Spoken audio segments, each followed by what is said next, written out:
In this lesson, we will be discussing the overall care management of the newborn and the family. Okay, so we're going to discuss care management birth through the first 2 hours. Immediately, the care after birth will include APGAR scoring and initial assessment. The immediate physical assessment will include the general appearance, vital signs, baseline measurement of physical growth, and neurologic assessment. The first initial assessment is going to include, were they a term, gestation, are they breathing, are they crying, do they have good tone? Here's an algorithm that you can follow. If no, then you want to warm, clear the airway, if necessary, dry and stimulate. If yes, they can stay with the mother.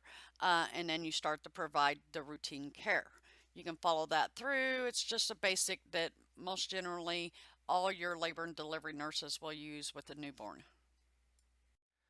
The nurse will also assess the neuromuscular maturity, looking at the square window of the wrist, the arm recoil, the popliteal angle, the scarf sign, and the heel to ear. The physical maturity will look at skin, the lanugo, the plantar surface, the breast, the eyes, ears, the genitals of male or female, and they are based upon a scoring system. And then the measurements of the gestational age and birth weight.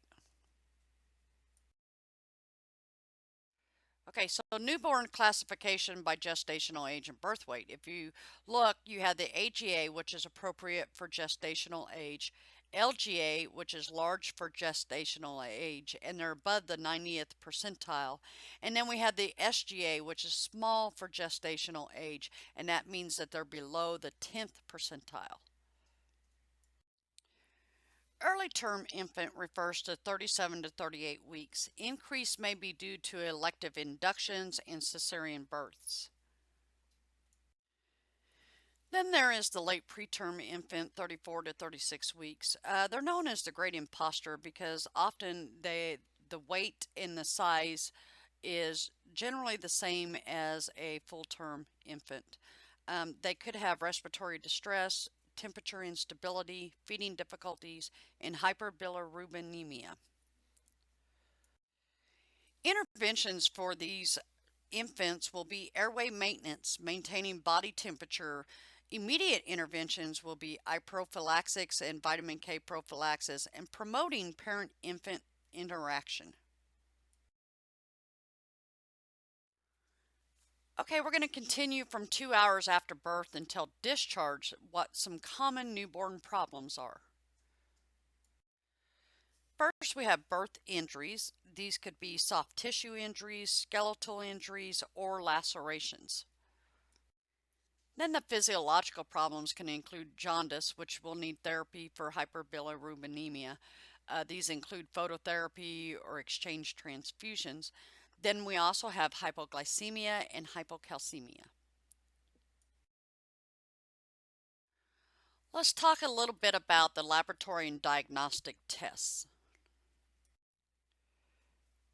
We use a universal newborn screening, checking for genetic diseases, inborn errors of metabolism, critical congenital heart disease,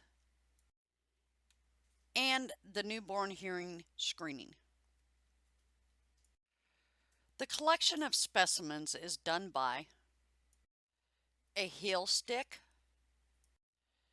venipuncture, or obtaining a urine specimen. So let's continue with some of the interventions. We want to provide a protective environment. Environmental factors, infection control factors, preventing infant abduction.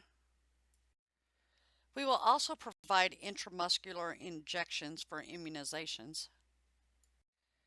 And then circumcision interventions. That'll depend on recommendations, parental decisions, what type of procedure was done, and then we'll actually provide the care of the newly circumcised infant. Okay, so let's discuss neonatal pain. It used to be believed that newborns and infants didn't actually experience pain, and all the research has finally indicated that they do experience pain. Neonatal responses to pain are actually located in box 23-5 on page 618 of your textbook. It can actually be signs of like withdrawing back, reflexes, crying, grimacing. So you want to assess neonatal pain, and the best way to do that is to refer to table 23-6, page 619 in your textbook that will give you the steps how to assess neonatal pain. There are two ways to manage neonatal pain. There is the non-pharmacologic and the pharmacologic way.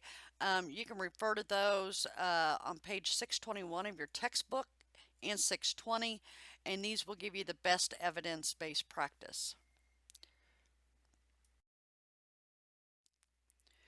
So let's look at the nurse's role in promoting parent-infant interaction. You want to promote early interactions between the parents and the newborns, assess attachment behaviors, provide support and education, and avoid overstimulation of the infant. There are many topics you're going to discuss with the parents for the discharge planning and teaching. These topics will include procedures for checking the temperature, respirations, feeding patterns, elimination, positioning and holding, rashes, clothing, car seat safety, non-nutritive sucking, bathing, umbilical cord care, infant follow-up care, cardiopulmonary resuscitation, and practical suggestions. This concludes the brief summary of the lesson of nursing care management of the newborn and family.